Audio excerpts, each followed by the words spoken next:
Good evening, traders. MR Strategies on the 26th of April as we begin to close out the month during earnings season. And I got to assume that expectations are pretty high that many of these companies are going to be showing some pretty favorable profits and solid earnings, which I believe is really priced into this market already. But at the end of the day, it most likely will continue to push. And when I spoke to you guys, I think Sunday night, I talked about all of this, and this is a perfect. Today was just basically a perfect example of this market just buying time. Uh, it was just an inside day. There wasn't much to do whatsoever. In fact, they struggled. I mean, they just kept topping out at 86 and bottoming out at 72. It was a really no man's trade. Not a whole lot to work with unless your management was tight and you took what they gave you. So moving forward, let's take a look at what we got and what to anticipate as this week progresses. And that trend line that I showed you Sunday night that came down all the way down here, by tomorrow's session, it's going to be coming in at around 70. And I believe 70 is going to be S1. And when I show you these areas, it's only to be prepared. You just never know. There could be a knee-jerk reaction tomorrow, where there could be a hard sell-off that comes out of nowhere, and you want to be ready for it because that's the opportunity to look for the market to rebuild and shoot back to the upside to keep building on this bull trend extreme. You know, it is wound tight, and today was just it is what it was. They just opened them up and from settlement, and they just rammed them to the highs, and it was just an inside day.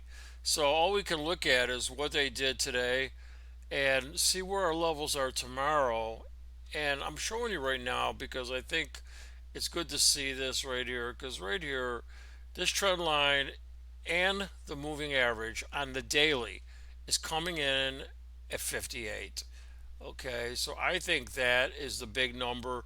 That'll be the bend or break area. So you get any hard sell off, okay, that's the number you want to pay attention to. In fact, and these numbers are tight because the range was only 12 handles today. So all the levels are wound amazingly tight. So it's good to know this area. I'm only bringing this to your attention so you're just in case they top out, they sell off a little bit, try to shake out some weak longs, give us the opportunity to get on board and take advantage of this bull trend from a really quality level. I'm not saying it's coming there. I'm just saying it's good to watch it, okay? To have it in the back of your mind. And I love more than ever when a moving average on the daily connects with the trend line. It's a huge opportunity if in fact it gets there and look for the possible reversal back going up. But you know what? We're not there. And I don't know if we're going to get there, but this is all about the analysis. This is about studying your charts and being prepared for the next day's trade. Have a game plan, and be prepared to engage and to be take advantage of the opportunities when they present themselves. You don't want to be a lemming. You just want to follow like everybody else. Have a plan, and take advantage of it. So that's what this trend line's coming in. This would be tomorrow's session right here. So by the time we open up tomorrow, that trend line is going to be sitting around 70 moving up. Okay, so they can wipe out a lot of things underneath it. In fact, S1 comes at right in at that trend line, wherever that's going to be tomorrow morning. And like I said, any further deterioration, and it's not going to take a whole lot to go from S1 to S3. I mean, look at that. It's only 12 handles. They could do that in a heartbeat. So, if you get the shakeout, like I said, when the market kind of falls, it's one level to the next. What are we going to do at S1? What is the commitment there? What are the institutions doing at that level? Are they holding it? or are they losing it, and are they showing signs of coming down? At the end of the day, as it continues to break down, the emphasis gets stronger to the further extremes. You're in a bull trend, and unless it's an absolute correction, you want to respect these areas for opportunities for the market to reverse back to the upside. And based on S3 for tomorrow, that's the big number. That lines up with the moving average and a trend line. So put that in the back of your head, and that's what you need to remember for tomorrow. In fact, you can take a look at the Dow, and you want to line it up here. As fact, let's see how this matches up. All right, and your moving averages right now we're sitting at one of them. Eight wherever this price point is, 880. This an XMA, which is probably the 18, is sitting at 33. Oh my God, my eyes are so bad. Let's just say 33.7. Let's round it off.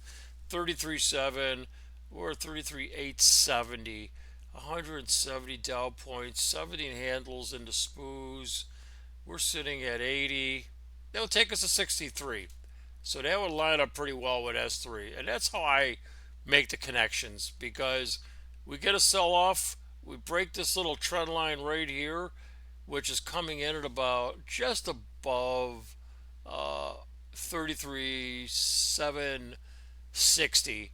Obviously, it could break down more. Ideally, if it even comes down to 33,680, that would match up really well. And I give you these numbers, guys, because if you actually see it during your trading session and they line up with the ES at these key points in the market, you're going to want to pay attention to it. It could be a massive opportunity to get a great reversal long going back up.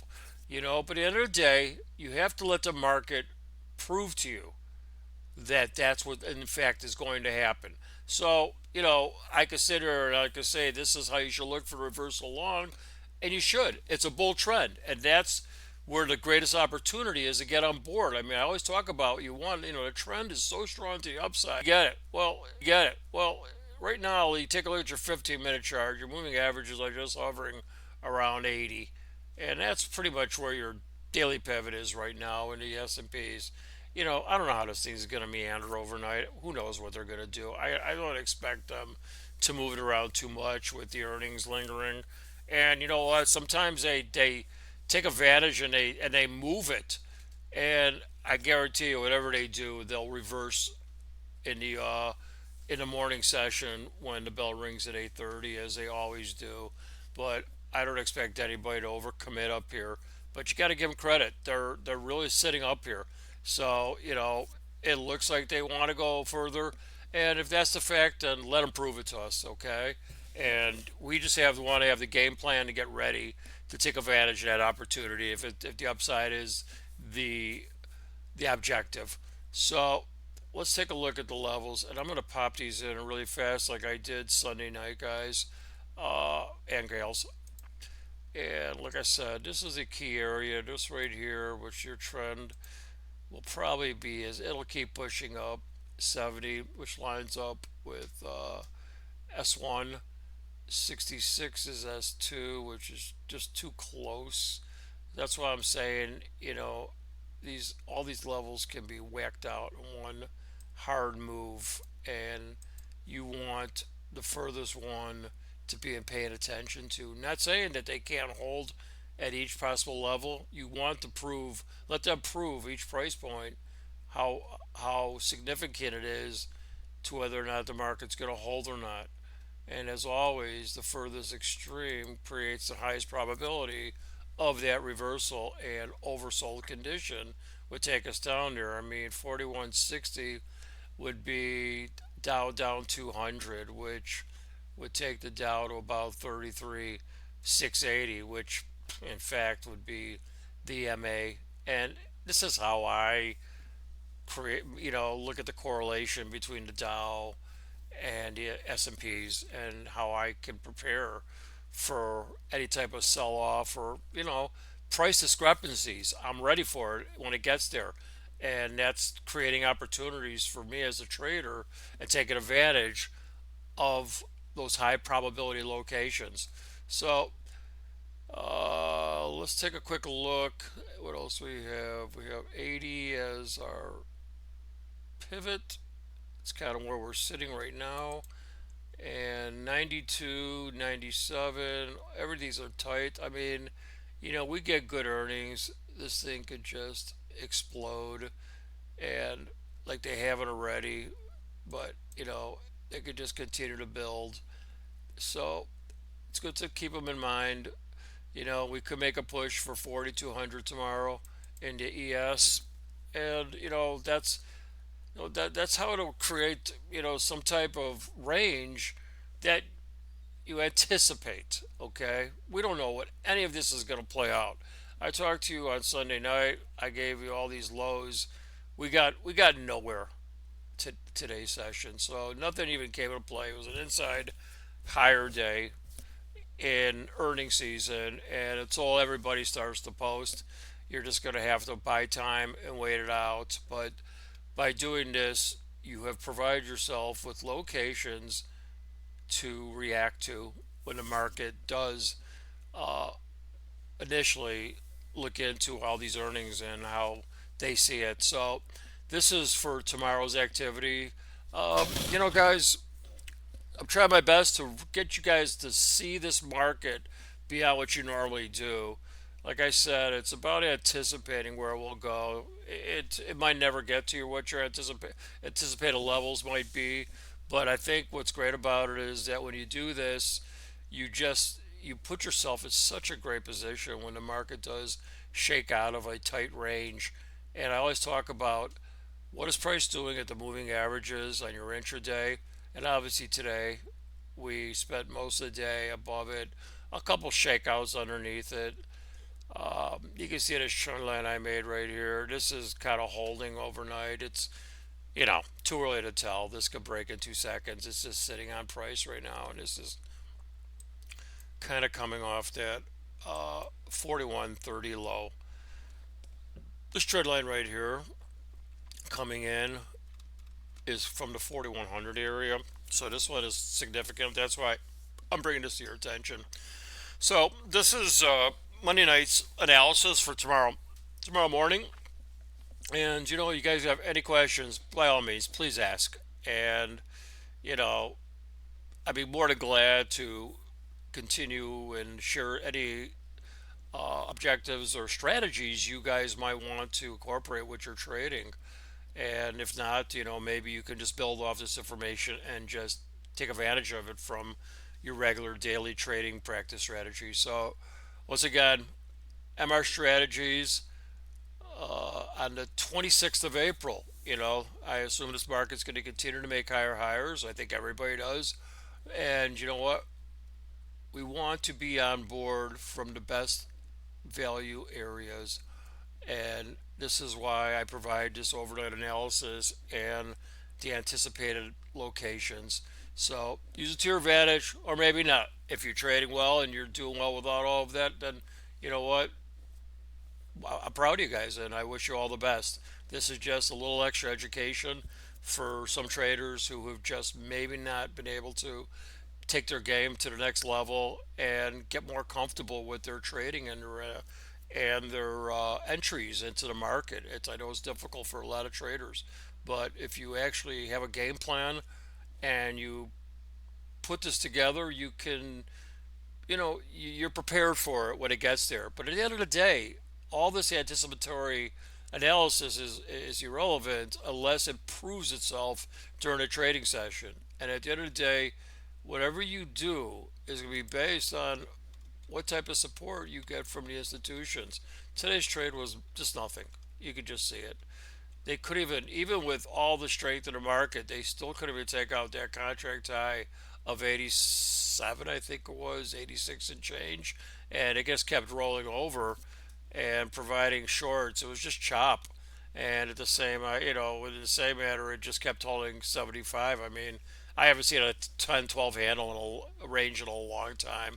So the market's a little wound. I think it's preparing for for the earnings to come out and let them decide what they want to do with their money at these levels, and whether or not they want to build under long positions or kind of like lay off them a little bit and go to cash and or to bonds. I just don't know.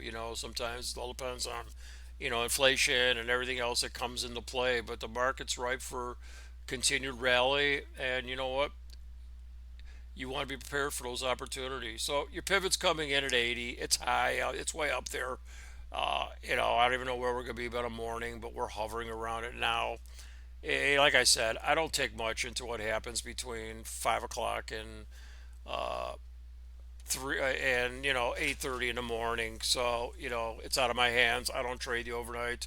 It's for Europe hours. So you know, but you'll notice sometimes that we will repeat the range and that Europe develops, but we'll expand beyond it because there's greater involvement, there's more money involved, and there's just way more activity between when we open up in North America. So that's the analysis for today, guys. Feel free to reach out, provide a comment, good or bad. I'm okay with it all. No trolling. Don't waste my time. If it's not for you, then it's not for you, and I respect that. All right, but I'd be more than glad to share with anybody who wants to really get a better understanding of how to trade futures, or a better understanding of how price works within the futures, and how to better grasp how to be prepared for entries in either direction of the market, regardless of trend. So, once again, you guys have a great night. I hope you guys are doing well, and I hope this is educational for you. I'll be in touch. Have a great night. Take care.